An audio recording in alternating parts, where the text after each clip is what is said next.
Hi, everyone. I'm Nicole Rivera. You may know me from the weekly podcast, Stop Writing Alone, where I talk about all things writing community.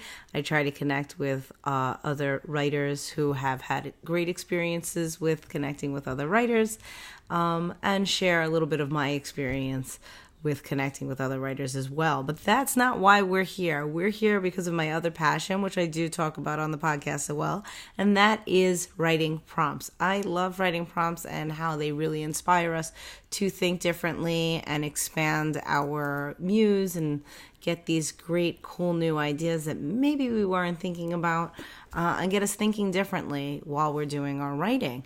I decided that this year, for 2020, I am going to share one writing prompt every single week. So we're going to get 52 prompts over the course of the year here on my YouTube channel, which is under my name, NV Rivera. So you can subscribe and get updates of the videos as they come. But right now we are going to do the first writing prompt / exercise. Some of them will be like direct prompts. Some will be writing exercises. Some will be created by me. Some are what I have found out there in the big bad world because I'm obsessed with like finding writing resources. So this prompt, or I guess it's like an exercise to create a prompt, is one that I stumbled across years ago. I love writing and reading YA, young adult books. So many years ago, I had found this book, So You Want to Be a Writer, How to Write, Get Published, and maybe even Make It Big by Vicki Hamilton and Kathleen Greenwood. It really is written for people who want to write for a younger audience. It's actually written for younger people who want to be writers. And I always love how-to books that are written for like teenagers because I feel like the authors do such a great job of really delineating very specific details because they think, that younger people need that specificity, but older people don't. I don't know. Maybe it's the tone. Maybe it's because I like reading YA anyway.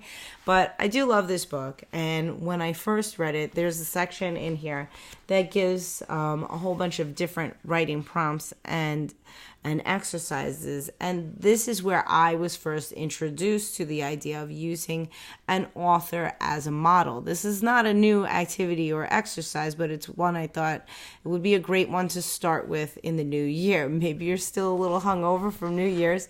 Maybe you're just like sluggishly getting going. I don't know. Maybe that's where I'm at. Everybody just left my house. I still haven't packed up any of the decorations.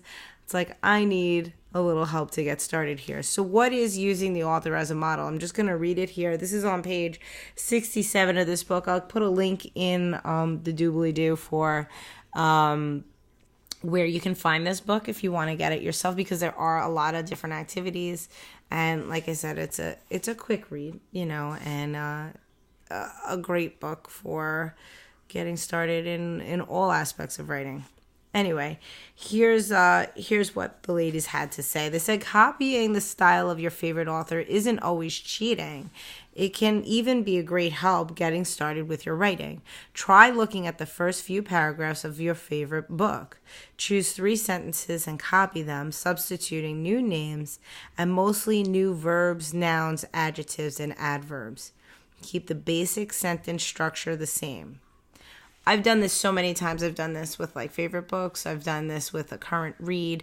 I've even done it with a poem because I struggle sometimes to write poetry. I think I just worry that I'm not doing it right, which is ridiculous. Anyway, so I've done this many different times, and I just love the way, as most prompts and exercises do, it got me to think differently about how I use my words.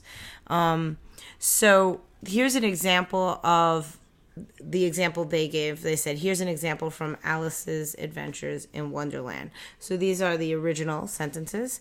Alice was beginning to get very tired of sitting by her sister on the bank and having nothing to do, when suddenly a white rabbit with pink eyes ran close by her. There was nothing so very remarkable in that, nor did Alice think it so very much out of the way to hear the rabbit say to itself, oh dear, I shall be late. But when the rabbit actually took a watch out of his waistcoat pocket and looked at it and then hurried on, Alice started to her feet. So that's the original that they looked at. And then they said, here's the new version with names, verbs, and so on changed. For the printed version, they have the changed words in italics. Jason was beginning to get very bored of sitting by his stepfather on the bench and of throwing stale bread to some dirty old pigeons when suddenly a black squirrel with blue eyes ran across his sneaker. There was nothing so weird about that, nor did Jason think it so strange to hear the squirrel say to itself in an angry voice, "Oh yeah, sure, that's just what we need."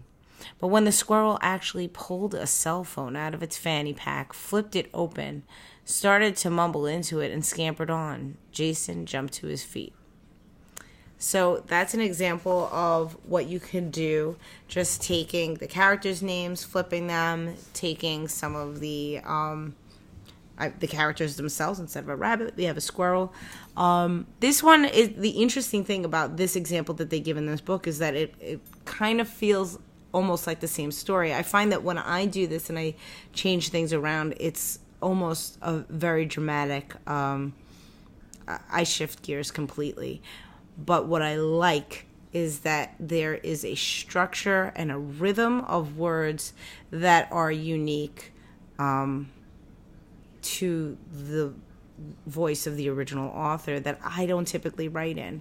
I will share a link of a story. I posted it on Medium because I did it for the podcast. When I first presented this prompt, I took the first couple sentences of one of George R.R. Martin's books. I don't know if it was the first. I think it might have actually been Game of Thrones. Anyway, it was when the last season was on, and I was all amped up and all Game of Thrones. So I used that book, and I wrote a little short story from that.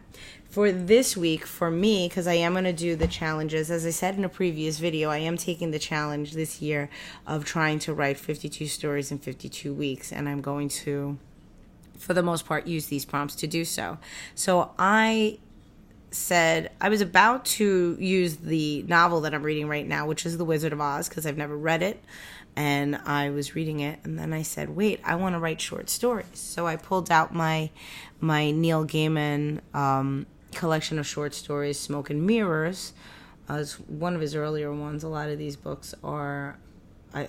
stories are from like the 90s or what have you. And I think I'm going to use The Goldfish Pool and other stories just because I'm currently obsessed with my own goldfish. So I randomly selected that one. And the cool thing is as I was rereading it to remind myself, it's a story about a writer. So it just feels like all kinds of appropriate. So I'm going to use the first couple of sentences. In fact, I'll just read you the first couple of sentences in case you want to try the same. So The Goldfish Pool and Other Stories, which is in the collection Smoke and Mirrors, but I think everything in here has been published in some other anthology as well. Here are the first couple of sentences I'll be using as my model. It was raining when I arrived in LA, and I felt myself surrounded by 100 old movies. There was a limo driver in a black uniform waiting for me at the airport, holding a white sheet of cardboard with my name misspelled neatly upon it. "I'm taking you straight to your hotel, sir," said the driver. He seemed vaguely disappointed that I didn't have any real luggage for him to carry, just a battered overnight bag stuffed with t-shirts, underwear, and socks. It goes on from there. That was the first 4 sentences. So I will be using that. And if you want to see what the heck I come up with, I'll probably share it in the Facebook group. So I created a Facebook group for anyone that wants to take on this challenge of writing 52 stories in 52 weeks. And I called it Swap 52 Club over on Facebook. The SWAP just stands for Stop Writing Alone Podcast. So feel free to come on over. I'll put that link here in the details as well. But that's pretty much it. Your first challenge, your first prompt for the year 2020 is to grab a book whatever you're reading now, like I said, or if you have a favorite author that you'd love to emulate and you say, how do they do it? I wish I could write like that. Those are the ones that you want to really look to. So grab a book off the shelf, read the first 3 sentences. I do all prompts like in a notebook. I actually physically write out the first 3 sentences and then rewrite again with brand new character names, verbs, nouns, and then, as I said, this is kind of an exercise to create the prompt. What you then write from those rewritten 3 sentences will be your prompt for the week to write a story. And it is going to be completely up to you how long you want that to be. Maybe it'll be the beginning of a very long piece, like a novel or a novella.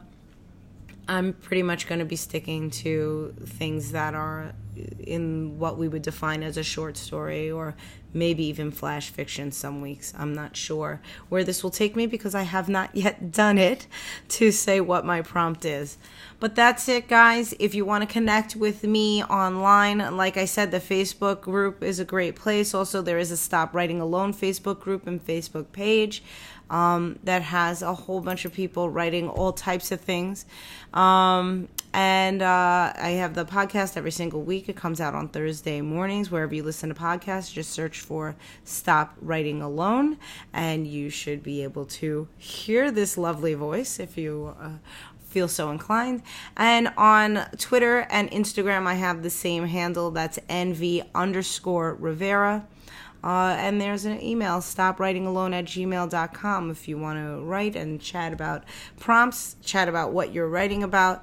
I'm going to be sharing lots in the Swap 52 Club, probably trying to get people to come together and share their writing there, maybe get a little virtual writing group together. So please come connect, ask to join, and I will let you in. It is a private group. If you have any reservations about your writing being out in the public eye, out online, it is a private Facebook group for people who are dedicated to this challenge. So hopefully we will be creating a very safe environment there for us to feel we can share all our stuff.